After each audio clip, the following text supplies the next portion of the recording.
Hello everyone, welcome to Genius Mentors. My name है सिमरन सहगल। बच्चों, आज के इस लेक्चर में हम कर रहे हैं class 10th economics chapter 1 development. इसके अंदर हम कर रहे हैं NCERT exercise solutions. Last class में हमने कुछ एक्सरसाइज के कुछ क्वेश्चंस डिस्कस कर लिए थे और जो रिमेनिंग क्वेश्चंस होंगे वो हम इस लेक्चर के थ्रू सारे के सारे कवर कर लेंगे। ठीक है, तो आप अपनी एनसीईआरटी बुक ओपन करो। बुक के अंदर जो आपका फर्स्ट चैप्टर के एंड में जो आपको एक्सरसाइज क्वेश्चंस गिवन है वो आप ओपन कर लीजिए ताकि हम अपने लेक्चर को स्टार्ट कर सकें और वन बाय वन सारे सॉल्यूशंस को डिस्कस कर सकें। ठीक है, सभी ने बुक ओपन कर ली। बुक ओपन करने के साथ आप अपनी नोटबुक और पेन भी लेकर बैठो ताकि आपको मैं जो भी एडिशनल इंफॉर्मेशन बताऊंगी, क्वेश्चन का सॉल्यूशन जब हम डिस्कस करेंगे तो डिस्कस करने के दौरान जो भी मैं आपको एक्स्ट्रा इंफॉर्मेशन बताऊंगी वो आपने अपनी नोटबुक में नोट डाउन भी करनी है साथ के साथ। ठीक है, ताकि आपको जो एक्स्ट्रा कॉन्सेप्ट होंगे वो भी साथ के साथ समझ में आते जाएं।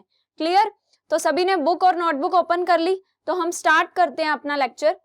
हम 8th क्वेश्चन से स्टार्ट करेंगे। इससे पहले के जितने भी 7 क्वेश्चन हैं वो हम लास्ट क्लास में कवर कर चुके हैं। ठीक है, तो 8th क्वेश्चन क्या है? Find out the present sources of energy that are used by people in India. India के लोगों के द्वारा कौन सा सोर्स ऑफ एनर्जी यूज किया जाता है? सोर्स ऑफ एनर्जी मींस मतलब क्या चीज को यूज करते हैं वो as a source of energy. What could be the other possibilities 50 years from now. यानी कि एनर्जी के लिए as a source of energy वो रिन्यूएबल सोर्सेज का यूज कर रहे हैं या नॉन रिन्यूएबल सोर्सेज का यूज कर रहे हैं। ठीक है, तो किस टाइप के रिसोर्सेज को वो यूज कर रहे हैं as a source of energy. ठीक है, what could be the other possibilities 50 years from now. अब से अगर हम 50 इयर्स बाद की देखें तो क्या पॉसिबिलिटीज होंगी, हमने उनके बारे में सॉल्यूशन डिस्कस कर रहे हैं हम। The present source of energy used by people in India include. आज के टाइम पे लोगों के द्वारा क्या क्या सोर्सेज ऑफ एनर्जी यूज किए जा रहे हैं? Firewood, coal, petroleum, crude oil and natural gas. ये सभी source of energy present time पे लोगों के द्वारा यूज की जा रही हैं। जैसे कि फायरवुड जो हम लकड़ियां जलाते हैं उससे हम एनर्जी प्रोड्यूस करते हैं। देन कोल से, पेट्रोलियम से, क्रूड ऑयल जो हम जमीन में से कोई भी कच्चा तेल निकालते हैं वो भी हमारे लिए सोर्स ऑफ एनर्जी है। ठीक है, ये सभी क्या है? नेचुरल सोर्सेज है। एंड नेचुरल गैस भी हम यूज करते हैं। ठीक है, तो ये सभी चीजें प्रेजेंट टाइम पे लोगों के द्वारा as a source of energy use किए जा रहे हैं। मींस एनर्जी के लिए लोग इन सभी चीजों को यूज करते हैं। अब वो कह रहे हैं नेक्स्ट क्वेश्चन क्या है कि अब से अगर हम 50 इयर्स की बात करें कि 50 इयर्स बाद की, तो अब से 50 इयर्स तक क्या क्या पॉसिबिलिटीज और होंगी। मींस अब से 50 इयर्स बाद 50 इयर्स तक हम और कौन कौन से सोर्सेज को एज एनर्जी यूज करेंगे। ठीक है, the other possibilities 50 years from now can be using solar energy and wind energy as a source from various energy forms. ठीक है, मतलब वेरियस एनर्जी फॉर्म्स के लिए हम आज से 50 इयर्स तक, मतलब अब से लेकर 50 इयर्स तक हम और कौन कौन से सोर्सेस को एज एनर्जी यूज करेंगे। सोलर एनर्जी जो सूरज की जो रोशनी होती है उसे भी हम एज एन एनर्जी यूज करेंगे। एंड साथ ही विंड एनर्जी। ठीक है, इन सभी को हम एज अ सोर्स यूज करेंगे for various energy forms. Means अलग अलग टाइप की एनर्जी के लिए हम सोलर एनर्जी और विंड एनर्जी को यूज करेंगे। अब ये सोलर एनर्जी और विंड एनर्जी क्या है? रिन्यूएबल रिसोर्सेज में आती है, नॉन रिन्यूएबल तो नहीं है ना। ठीक है, तो सोलर एनर्जी और विंड एनर्जी क्योंकि रिन्यूएबल सोर्सेज हैं तो हम इन्हें यूज करेंगे, क्योंकि हमने देखा कि सस्टेनेबल डेवलपमेंट भी तो जरूरी है ना। हमें नॉन रिन्यूएबल रिसोर्सेज को ज्यादा यूज नहीं करना, क्योंकि अब हम क्या करते हैं? कोल को यूज करते हैं। कोल, पेट्रोलियम, क्रूड ऑयल, इन नॉन रिन्यूएबल रिसोर्सेज को यूज कर रहे हैं। और हमने लास्ट क्लास में पढ़ा ही था कि अगर नॉन रिन्यूएबल रिसोर्सेज को हम एक्सेस में यूज करेंगे, इनका ओवर यूज करेंगे, तो ये आगे की जनरेशन के लिए हम सस्टेन नहीं कर के रख पाएंगे। ठीक है, तो आगे की जनरेशन के लिए भी तो हमें अपने नेचुरल रिसोर्सेज को सस्टेन करके रखना है ना। तो इसीलिए नॉन रिन्यूएबल रिसोर्सेज का हम कम से कम यूज करेंगे और एनर्जी की वेरियस फॉर्म्स के सोर्स में हम क्या क्या यूज करेंगे? रिन्यूएबल रिसोर्सेज जैसे कि solar energy and wind energy, ताकि जो हमारे नेचुरल रिसोर्सेज हैं वो आगे की जनरेशन के लिए भी बचा के हम रख सके। Clear? This is because the current usage of sources of energy may result in the loss of these resources for future generation. क्योंकि अगर हम अब प्रेजेंटली जो हम रिसोर्सेज को यूज कर रहे हैं, अगर हम 50 इयर्स तक क्योंकि हमने लास्ट क्लास में पढ़ा था, जब हम सस्टेनेबल डेवलपमेंट का कॉन्सेप्ट पढ़ रहे थे, तो हमने पढ़ा था कि जो नॉन रिन्यूएबल रिसोर्सेज हैं जो कि रिप्लेनिश नहीं किए जा सकते, जिनका हमारे पास ज्यादा स्टॉक नहीं होता और वो थोड़े टाइम तक यूज करने के बाद वो एग्जॉस्ट हो सकते हैं, एग्जॉस्टेड हो सकते हैं। एग्जॉस्टेड होने का मतलब है कि वो खत्म हो सकते हैं। अगर हम उनको लंबे टाइम तक कॉन्टिन्यूसली यूज करते रहेंगे तो उनका स्टॉक खत्म हो जाएगा, क्योंकि हमारे पास इन सभी नॉन रिन्यूएबल रिसोर्सेज का ज्यादा स्टॉक नहीं है। ये रिप्लेनिश भी नहीं किए जा सकते। रिप्लेनिश करने का मतलब कि एक बार ये खत्म हो जाए तो इनकी भरपाई नहीं हो सकती, ठीक है, क्योंकि हमारे पास इनका स्टॉक ही नहीं है। तो प्रेजेंटली हम एनर्जी के लिए नॉन रिन्यूएबल रिसोर्सेज को ही यूज कर रहे हैं, जैसे कि कोल, क्रूड ऑयल, पेट्रोलियम, ये सभी नॉन रिन्यूएबल रिसोर्सेज है ना, इनका हमारे पास ज्यादा स्टॉक नहीं है। लंबे समय तक इन्हें यूज करेंगे तो ये एग्जॉस्ट हो सकते हैं, मींस फ्यूचर जनरेशन के लिए नहीं बच पाएंगे ये, ठीक है। तो इसीलिए हम आगे के 50 सालों तक, हमने पढ़ा था कि ये जो नॉन रिन्यूएबल रिसोर्सेज है वो सिर्फ 50 ईयर्स तक ही चलेंगे, ठीक है। तो अगर हम 50 ईयर्स तक इन्हीं को यूज करते रहेंगे as a source of energy, तो फ्यूचर जनरेशन के लिए तो इनको बचा के ही नहीं रख पाएंगे।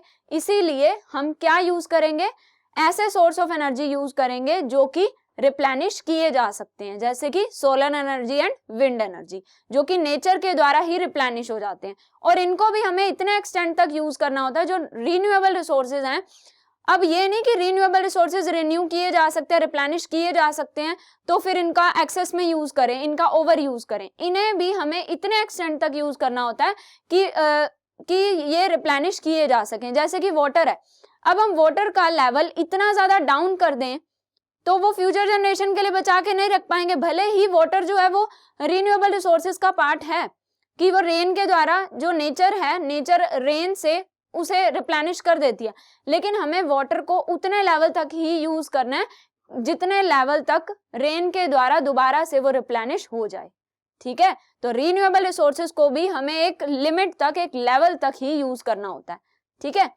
और नॉन रिन्यूएबल रिसोर्सेज तो वैसे ही कम है, उनका तो वैसे ही हमारे पास स्टॉक नहीं है, वो तो रिप्लेनिश किए ही नहीं जा सकते, तो उनको हमें कम से कम यूज करना है ताकि वो फ्यूचर जनरेशन के लिए भी बचा के रख सकें। क्लियर, समझ में आया आपको? नेक्स्ट क्वेश्चन देखो, why is the issue of sustainability important for development? Development के लिए सस्टेनेबिलिटी का इशू क्यों इंपॉर्टेंट है? अब हम डेवलपमेंट का चैप्टर पढ़ रहे हैं, इसके अंदर हम स्टार्टिंग से लेकर एंड तक डेवलपमेंट के बारे में ही पढ़ते जा रहे हैं।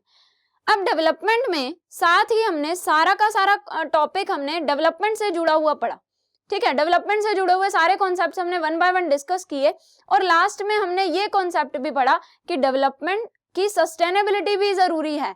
सस्टेनेबिलिटी ऑफ डेवलपमेंट का मतलब कि development of economy without depletion of natural resources, ठीक है, so that the natural resources can be sustain for future generation. हमें इस तरीके से इकोनॉमिक डेवलपमेंट करनी है कंट्री की कि जितने भी नेचुरल रिसोर्सेज हैं वो फ्यूचर जनरेशन के लिए भी सस्टेन किए जा सके। मींस किसी भी नेचुरल रिसोर्स का हमने ओवर यूज नहीं करना, ठीक है, उनका मिस यूटिलाइजेशन नहीं करना, एक्सेस में उन्हें यूज नहीं करना, ठीक है। अब बात आती है, क्वेश्चन क्या है कि सस्टेनेबिलिटी का इशू क्यों इंपॉर्टेंट है?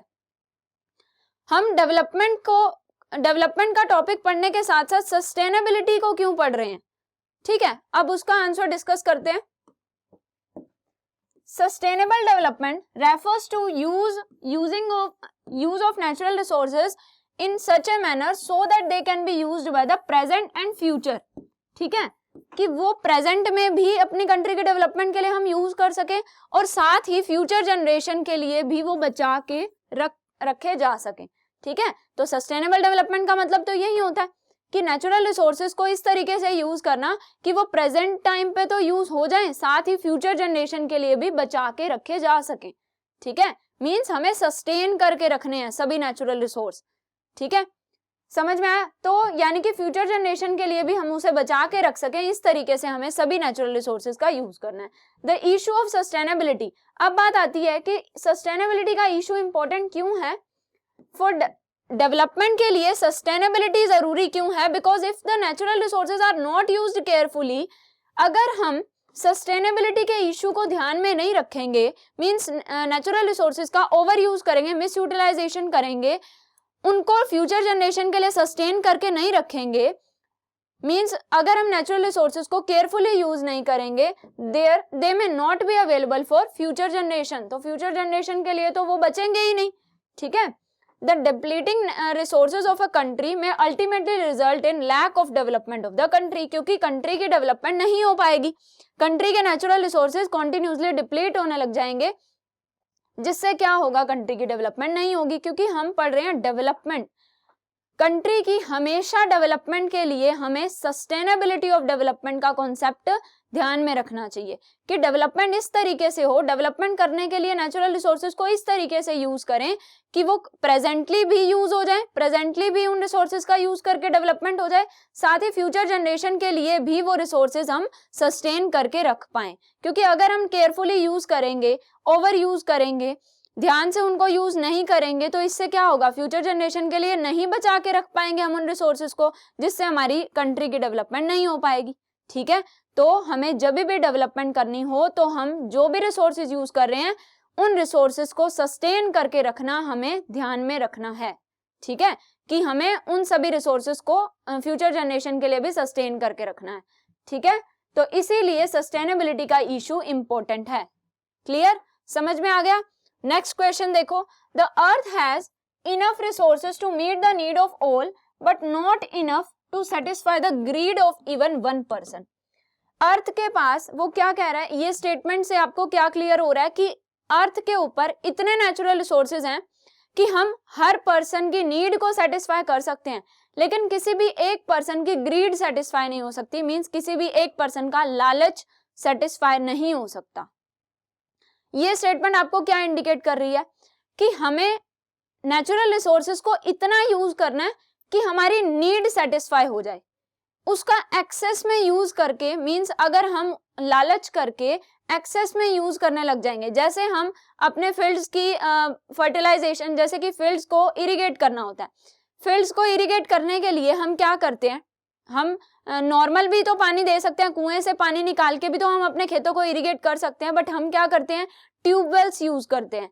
ट्यूबवेल्स यूज करने से क्या होता है, हमारा पानी जो है वो एक्सेस में यूज होता है, हमारा जो वाटर टेबल है वो डिक्लाइन हो जाता है, वाटर टेबल डिप्लीट हो जाता है, ठीक है। तो इससे क्या हो रहा है, हम अपनी नीड को तो सेटिस्फाई कर सकते हैं कुएं से पानी निकाल के भी, लेकिन हम क्या कर रहे हैं, अपने नेचुरल रिसोर्स का एक्सेस में यूज कर रहे हैं, ठीक है। तो वो यही कह रहा है कि हमारे नेचुरल रिसोर्सेज इतने हैं, अर्थ के पास इतने नेचुरल रिसोर्सेज हैं कि वो हर पर्सन की नीड को तो सेटिस्फाई कर सकती है, बट किसी भी एक पर्सन के लालच को सेटिस्फाई नहीं कर सकती, ठीक है। अगर हम लालच करके नेचुरल रिसोर्सेज को एक्सप्लॉइट करने लग जाएंगे, नेचुरल रिसोर्सेज का मिस यूटिलाइजेशन करने लग जाएंगे, तो वो हमारा कभी भी सेटिस्फाई नहीं होगा, तो हम कभी भी उन नेचुरल रिसोर्सेज से सेटिस्फाई नहीं होंगे, ठीक है।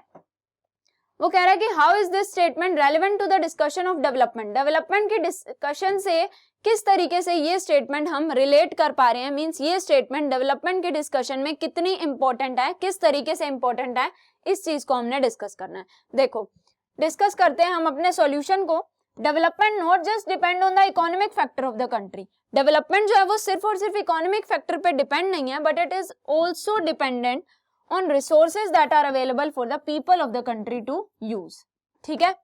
डेवलपमेंट जो है वो कंट्री के सिर्फ इकोनॉमिक फैक्टर पे बेस्ड नहीं है, इकोनॉमिक फैक्टर पे ही डिपेंड नहीं है, बल्कि किस पे डिपेंड है, resources that are available for the people of the country to use, यानी कि सिर्फ और सिर्फ लोगों की इनकम ज्यादा होने से कंट्री की डेवलपमेंट नहीं होती, बल्कि जो रिसोर्सेज हम अलग अलग, मतलब पूरी कंट्री के अंदर लोगों के द्वारा यूज करने के लिए जो रिसोर्सेज अवेलेबल है ना, उन रिसोर्सेज को हम किस तरीके से यूज कर रहे हैं, ये बात भी अफेक्ट करती है किसी भी कंट्री की डेवलपमेंट को, ठीक है।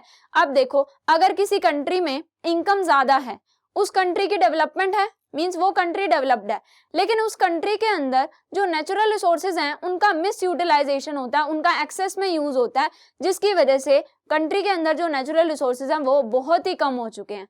तो कम हो चुके हैं, तो पहले तो कंट्री की डेवलपमेंट थी, कंट्री डेवलप्ड कंट्री कंसीडर होती थी, लेकिन जब नेचुरल रिसोर्सेज का मिस यूटिलाइजेशन कर देंगे, हमारे नेचुरल रिसोर्सेज डिप्लीट हो जाएंगे, तो इससे क्या होगा, फ्यूचर जनरेशन के लिए नहीं बचा के रख पाएंगे, तो क्या उस कंट्री की आने वाले ईयर्स में डेवलपमेंट हो पाएगी, नहीं हो पाएगी, ठीक है। तो डेवलपमेंट जो है वो सिर्फ इकोनॉमिक फैक्टर्स से अफेक्टेड नहीं होती, सिर्फ और सिर्फ इकोनॉमिक फैक्टर्स पे डिपेंड नहीं होती, बल्कि उस कंट्री के अंदर लोग कंट्री के नेचुरल रिसोर्सेज को किस तरीके से यूज कर रहे हैं, इस बात से भी वो कंट्री की डेवलपमेंट अफेक्टेड होती है। ठीक है, द स्टेटमेंट, अब ये स्टेटमेंट जो है, the earth has enough resources to meet the need of all, कि अर्थ के जो नेचुरल रिसोर्सेज हैं उससे कंट्री के हर पर्सन की नीड तो सेटिस्फाई हो सकती है, लेकिन किसी भी एक सिंगल पर्सन का भी लालच, मतलब एक सिंगल पर्सन भी अगर लालच से उन रिसोर्सेज को यूज करे ना, तो उसकी नीड कभी भी सेटिस्फाई नहीं हो पाएगी। मींस किसी भी पर्सन की, किसी एक सिंगल पर्सन की ग्रीड सेटिस्फाई नहीं हो सकती, लेकिन हर पर्सन की नीड जरूर सेटिस्फाई हो सकती है। ठीक है, उन सभी रिसोर्सेज से। Clear?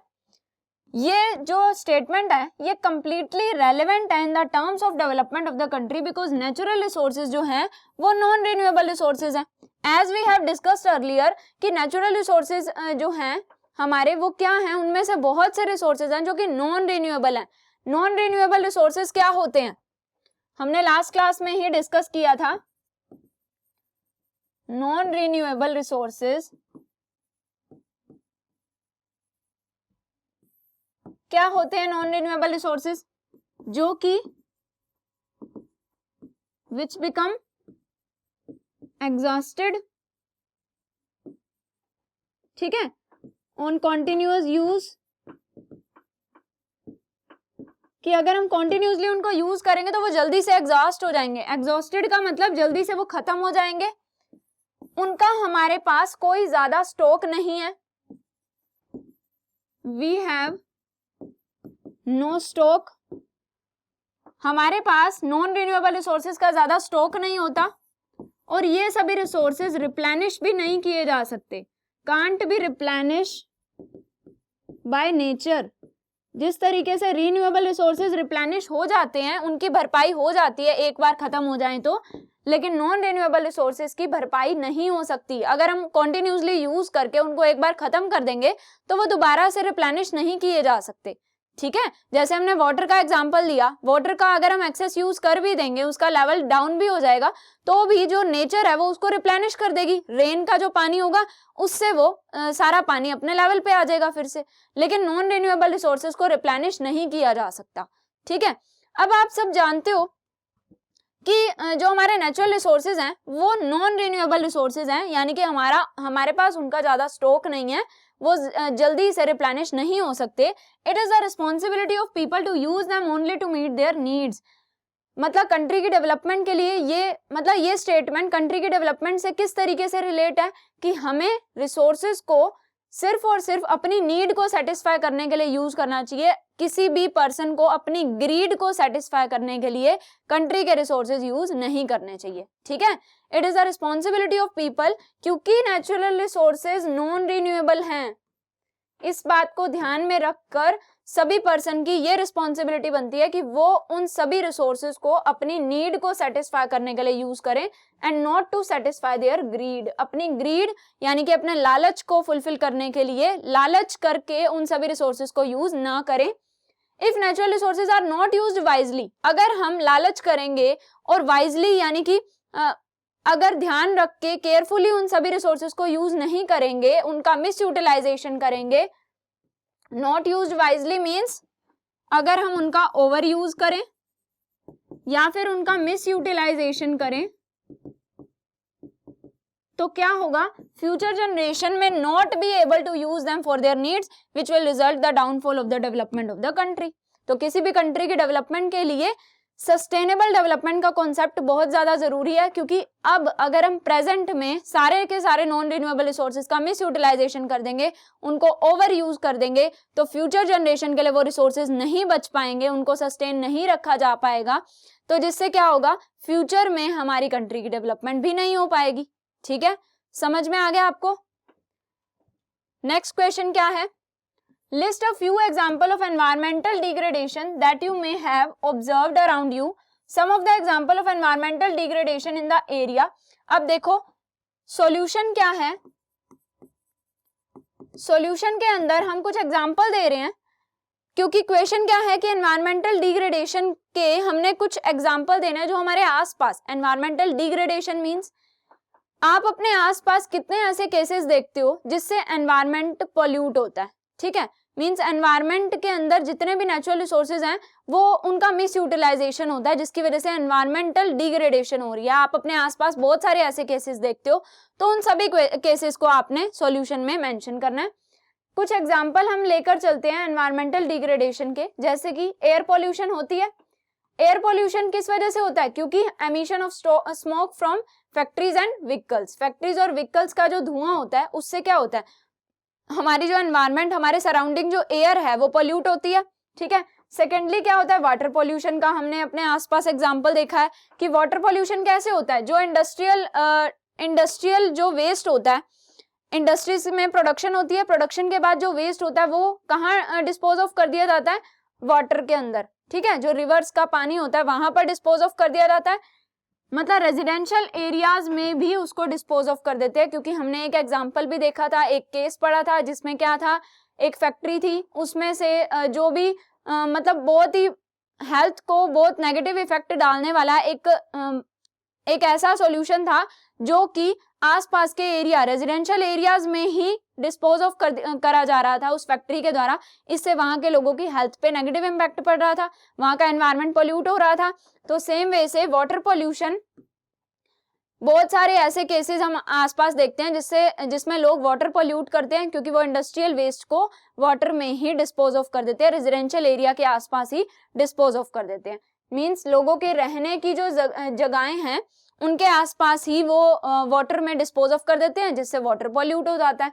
There is a noise pollution, noise pollution का भी हम एग्जांपल देखते हैं, जैसे कि due to use of loudspeakers at night, रात में लोग लाउड स्पीकर्स चलाते हैं जिससे नॉइज पॉल्यूशन होता है, and blowing of horns unnecessarily on the road by different vehicles. और कई व्हीकल आप देखते हो रोड पे ऐसे होते हैं जो कि अननेसेसरली हॉर्न बजाते रहते हैं, ठीक है, अपने व्हीकल का। तो इससे क्या होता है, एनवायरनमेंट में नॉइज पॉल्यूशन होता है, ठीक है।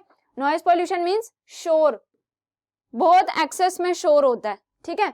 Then people throw garbage wherever they want, लोग क्या करते हैं, जहां भी उनका मन करे वहीं पर भी कूड़ा कचरा फेंक देते हैं, ठीक है। Perhaps there is no provision for dustbins in the streets और रोड साइड्स। और ऐसे बहुत सारे केसेस हमने देखे हैं कि जहां लोग आसपास की जहां भी उनका मन करता है वहां पर कूड़ा कचरा फेंक देते हैं, और क्योंकि वहां पर जो आसपास की स्ट्रीट्स होती हैं, रोड साइड होते हैं, वहां पर प्रॉपर डस्टबिन्स की अवेलेबिलिटी नहीं होती, ठीक है। तो हमने ये कई एग्जाम्पल डिस्कस किए जिसमें हमने ये देखा कि किन किन एग्जाम्पल्स से, मतलब किन किन रीजंस की वजह से हमारा एनवायरनमेंट डिग्रेड हो रहा है, मींस एनवायरमेंटल डिग्रेडेशन के हमने बहुत सारे एग्जाम्पल देखे।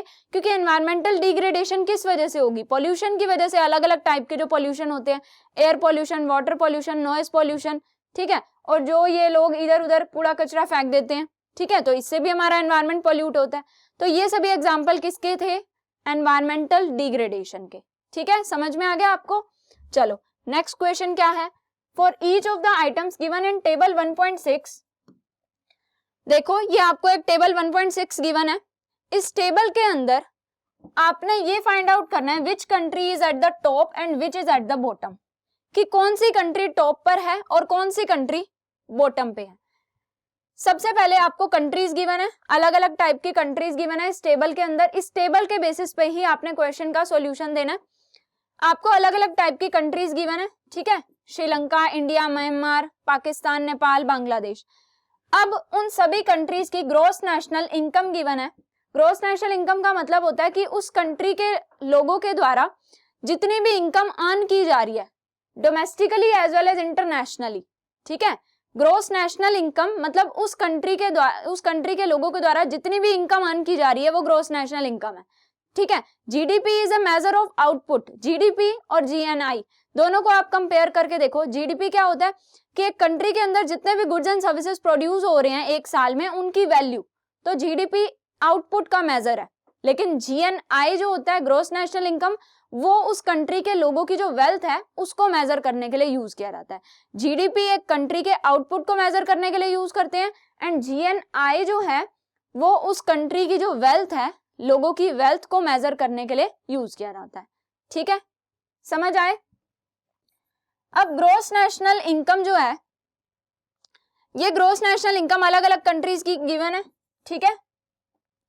अब बात आती है लाइफ एक्सपेक्टेंसी एट बर्थ, मतलब कितने % लोग हैं जो कि बर्थ के बाद जिनकी लाइफ की एक्सपेक्टेंसी है, कि वो लाइफ एक्सपेक्टेंसी मींस लोगों की बर्थ के बाद कितने % चांसेस हैं कि वो जिएंगे, मींस मतलब कितने % चांसेस हैं कि लोग बर्थ के बाद उनकी डेथ नहीं होगी, वो उनकी लाइफ मेंटेन रहेगी, ठीक है। Then mean years of schooling of people aged 25 and above, 25 and above years के जो लोग हैं, मतलब 25 एंड अबव जो एज के लोग हैं उस कंट्री में, उनका जो स्कूलिंग है, उनकी स्कूलिंग के मीन ईयर्स दिए हुए हैं, मींस जो मतलब कितने टाइम तक, कितने ईयर्स तक उन्होंने स्कूल अटेंड किया, ये डाटा यहाँ पर गिवन है अलग अलग कंट्रीज के लोगों के द्वारा। Then human development index rank in the world, कि वो जो अलग अलग कंट्रीज हैं इन सभी चीजों के बेसिस पे उन कंट्रीज की ह्यूमन डेवलपमेंट इंडेक्स कैलकुलेट किया गया है, यानी कि ह्यूमन डेवलपमेंट रिपोर्ट के अंदर उन कंट्रीज की क्या क्या रैंक है, ठीक है। अब इस टेबल के बेसिस पे आपने टेबल देख लिया, as per table 1.6 Sri Lanka tops in all 4 categories. देखो कैसे, देखो श्रीलंका की जो ग्रॉस नेशनल इनकम है वो कितनी है, सबसे ज्यादा ग्रॉस नेशनल इनकम किसकी है बच्चों, देखो श्रीलंका की है 11,326, देन इंडिया की 6,353, देन म्यांमार की उससे भी कम, पाकिस्तान की उससे भी कम। तो हमने अलग अलग कंट्रीज को कंपेयर किया, तो सबसे ज्यादा जो ग्रॉस नेशनल इनकम है, सबसे ज्यादा एक कंट्री की वेल्थ, अलग अलग कंट्रीज की वेल्थ को हमने कंपेयर किया, तो कितनी है, श्रीलंका की सबसे ज्यादा है, ठीक है, सभी कंट्रीज में से। तो श्रीलंका जो है वो टॉप पे है, ठीक है, it has the highest gross national income. अब हम अदर फैक्टर्स को भी कंपेयर करते हैं, अलग अदर फैक्टर्स को जब हमने कंपेयर किया कि लाइफ एक्सपेक्टेंसी कितनी है वहां के, जो उस कंट्री के श्रीलंका के जो भी लोग हैं, रेजिडेंट्स हैं, उन्होंने स्कूलिंग कितनी अटेंड करी है और श्रीलंका की वर्ल्ड रैंक कितनी है, मतलब ह्यूमन डेवलपमेंट इंडेक्स के अंदर उनकी रैंक कितनी है, ठीक है, उस कंट्री के लोगों की। अब बात आती है कि हमने जो अदर फैक्टर्स के बेसिस पे कंपेयर किया इन सभी कंट्रीज को, तो उसमें भी हमने देखा कि श्रीलंका के लोगों की लाइफ एक्सपेक्टेंसी बर्थ के बाद ज्यादा है, ठीक है, वहां के लोगों की स्कूलिंग भी मतलब वहां के ज्यादा % में है वहां के लोग, कि जिन्होंने, मतलब वहां के लोग ऐसे हैं जिन्होंने ज्यादा ईयर्स तक स्कूल अटेंड किया, 25 एंड अबव ईयर्स की एज के जो लोग हैं उनकी जो स्कूलिंग के ईयर्स हैं वो भी वहां पर ज्यादा हैं, एंड HDI रैंक जो है श्रीलंका की वो भी ज्यादा है, ठीक है। तो यानी कि हमने ये देखा कि श्रीलंका की ग्रॉस नेशनल इनकम भी ज्यादा है, लाइफ एक्सपेक्टेंसी एट बर्थ भी ज्यादा है, mean years of schooling of people aged 25 and above ये भी ज्यादा है, एंड HDI रैंक, पूरे वर्ल्ड में HDI रैंक भी श्रीलंका की ज्यादा ही है। Nepal has the lowest GNI and among the given countries, सबसे कम किसकी है, देखो नेपाल की सबसे कम है, ठीक है, नेपाल की सबसे कम GNI है, ठीक है, Nepal has the lowest GNI among the given countries. अब पाकिस्तान की least life expectancy at birth and ranks the lowest HDI in the world among the given countries, mean years of schooling of people age 25 and above is the lowest of Myanmar and Nepal. आपने इन जितना भी आपको ये table given है, chapter के अंदर आपको ये टेबल गिवन था, इस टेबल के बेसिस पे आपको क्वेश्चन का सॉल्यूशन बताना है, ठीक है। इसमें हमने अलग अलग कंट्रीज की ना सिचुएशन बतानी है, श्रीलंका सबसे टॉप पे है, ठीक है, देन हमने देखा नेपाल जो है उसकी सबसे कम GNI है। इस टेबल को देख के आप जो जो भी एनालाइज कर पा रहे हो ना, जो जो बात आप एनालाइज कर पा रहे हो वो आपने अपने सॉल्यूशन में लिखनी है। जैसे कि हमने देखा श्रीलंका सबसे टॉप पे है, देन नेपाल की GNI सबसे कम है, ठीक है, फिर हमने देखा कि जो मीन ईयर ऑफ स्कूलिंग है वो हमने देखा कि म्यांमार और नेपाल का दोनों का सेम है, ठीक है, देन हमने देखा कि जो लाइफ एक्सपेक्टेंसी एट बर्थ है ना वो सबसे कम किसकी है, पाकिस्तान की, पाकिस्तान की लाइफ एक्सपेक्टेंसी एट बर्थ सबसे कम है। तो मतलब आपने इस टेबल को देखकर यही चीजों को एनालाइज करना है, अलग अलग कंट्रीज को कंपेयर करके बताना है कि किसकी क्या ज्यादा है। जैसे श्रीलंका की सबसे ज्यादा, देन नेपाल GNI सबसे कम है, देन पाकिस्तान की लाइफ एक्सपेक्टेंसी सबसे कम है, ठीक है। तो अलग अलग चीजों को आपने कंपेयर करके बताना है इस टेबल के थ्रू, ठीक है। तो हमने आंसर डिस्कस कर लिया इसका। चलो अब हम नेक्स्ट क्वेश्चन पे मूव करते हैं। जो नेक्स्ट क्वेश्चन है वो हमें क्या बता रहा है, the following table shows the proportion of adults means जो कि 15 से 49 इयर्स की एज के हैं, whose BMI is below normal। BMI हमने लास्ट क्लास में डिस्कस किया था, जब हमने चैप्टर का ऑलमोस्ट लास्ट पोर्शन पे हम पहुंच गए थे तो हमने एक BMI का कॉन्सेप्ट पढ़ा था, बॉडी मास इंडेक्स। उसमें मैंने आपको बॉडी मास इंडेक्स कैलकुलेट करना सिखाया था। बॉडी मास इंडेक्स आपको क्या बताता है कि आपके हाइट और वेट के अकॉर्डिंग जो आपके बॉडी के अंदर फैट है वो प्रॉपर है या नहीं है। मीन्स ये आपको बताता है कि आप अपनी हाइट और वेट के अकॉर्डिंग आप ओवरवेट हो, अंडरवेट हो, नॉर्मल वेट हो या ओबेसिटी है आपके अंदर, ठीक है। तो हमने डिस्कस किया था लास्ट क्लास में कि जो बॉडी मास इंडेक्स है उसको आप कैसे कैलकुलेट करते हो। उसको कैलकुलेट करने का जो फॉर्मूला है वो क्या था कि जो हाइट है, हाइट के स्क्वायर से आपने वेट को डिवाइड करना है, ठीक है। Weight is divided by square of height, ठीक है। वेट को आपने हाइट के स्क्वायर से डिवाइड करना है। हाइट आपने लेनी है मीटर में, ठीक है, और वेट आपने लेना है किलोग्राम में। समझ में आया? तो इस तरीके से आप अपने वेट को हाइट के स्क्वायर से डिवाइड करोगे, ठीक है। आपका जितना वेट है वो कैलकुलेट कर लो, देन आपकी जितनी हाइट है वो कैलकुलेट कर ली। हाइट को वेट को आपने हाइट के स्क्वायर से डिवाइड कर दिया, ठीक है। ये वेट आपने केजी में लेना है, हाइट मीटर्स में लेनी है। इस तरीके से आपने ये फॉर्मूला अप्लाई किया तो आपके पास जो भी आंसर आएगा that is your body mass index. उसके बेसिस पे आपको पता चलेगा कि आप अंडर नरिश्ड हो या ओवर नरिश्ड हो या नॉर्मल हो, ठीक है। अगर आपका, मैंने आपको बताया था कि अगर 18.5 से कम है, लेस देन 18.5, अगर आपका body mass index less than 18.5 होगा तो आप क्या होगे, अंडरवेट, ठीक है। अगर आपका 18.5 से 24 तक है, ठीक है, तो आप होगे नॉर्मल वेट। और अगर 25 to 30 है, आपका जो BMI आएगा, BMI की वैल्यू आएगी वो अगर 25 to 30 है, 25 से 30 के बीच में है तो आप ओवरवेट, ठीक है, इट मीन्स आप ओवरवेट हो। एंड अगर मोर देन 30 आएगा तो यानी कि आपके अंदर ओबेसिटी है। ओबेसिटी मीन्स जो बहुत ज्यादा हेल्दी लोग होते हैं, ठीक है, वो होता है ओबेसिटी। अब हमने ये सभी डिस्कस किया था। अब इस टेबल के बेसिस पे आपने देखना है, इस टेबल के अंदर अलग अलग स्टेट्स के मेल का, फीमेल का बॉडी मास इंडेक्स कैलकुलेट किया हुआ है। अब आपने इस टेबल के बेसिस पे सॉल्यूशन बताना है। It is based on a survey of various states for the year 2015-17। Look at the table and answer the following questions. देखो क्वेश्चन क्या है, compare the nutritional level of people in Kerala and Madhya Pradesh. Kerala और मध्य प्रदेश के लोगों के nutritional level को हमने compare करना है, यानी कि केरल और मध्य प्रदेश के लोगों का जो बॉडी मास इंडेक्स है वो हमें गिवन है और उसके बेसिस पे हमने बताना है कि किसकी सिचुएशन बेस्ट है। देखो केरल के मेल का जो बॉडी मास इंडेक्स है वो है 22 और फीमेल का है 19, ठीक है, यानी कि 18.5 से ज्यादा है, ठीक है, यानी कि नॉर्मल वेट में चल रहे हैं। मध्य प्रदेश में देखते हैं, मध्य प्रदेश के मेल का, जितने भी मेल हैं उस स्टेट के अंदर, मेल का, सभी मेल्स का जो बॉडी मास इंडेक्स है दैट इज 43%। सभी मेल्स का जो हमने बॉडी मास इंडेक्स कैलकुलेट करके एक एवरेज निकाली वो कितनी निकली, 43%। एंड फीमेल्स की है 42%, यानी कि 30 से भी ज्यादा, मोर देन 30 की कैटेगरी में आ रहे हैं मध्य प्रदेश के जो मेल फीमेल है उनके बॉडी मास इंडेक्स। तो यानी कि वहां के लोग क्या हैं, ओबेसिटी का शिकार हैं। तो किसकी सिचुएशन बेस्ट है, केरल की, क्योंकि केरल के लोग, केरल के जितने भी मेल हैं उनका जब हमने बॉडी मास इंडेक्स का एवरेज किया दैट इज 22%, ठीक है, और जो फीमेल का हमने बॉडी मास इंडेक्स का एवरेज निकाला दैट इज 19%, जो कि 18.5 to 24 यानी कि नॉर्मल वेट की कैटेगरी में आते हैं।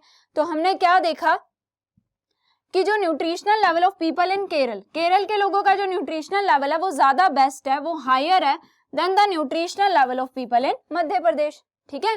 केरल के लोगों का न्यूट्रिशनल लेवल ज्यादा अच्छा है एज कंपेयर टू एमपी। अब हमने नेक्स्ट क्वेश्चन का आंसर देना। Can you guess why around 1/5 of the people in the country are undernourished. ऐसा क्यों होता है कि कंट्री के अराउंड 1/5 पीपल अंडर नरिश्ड होते हैं, even though it is argued that there is enough food in the country.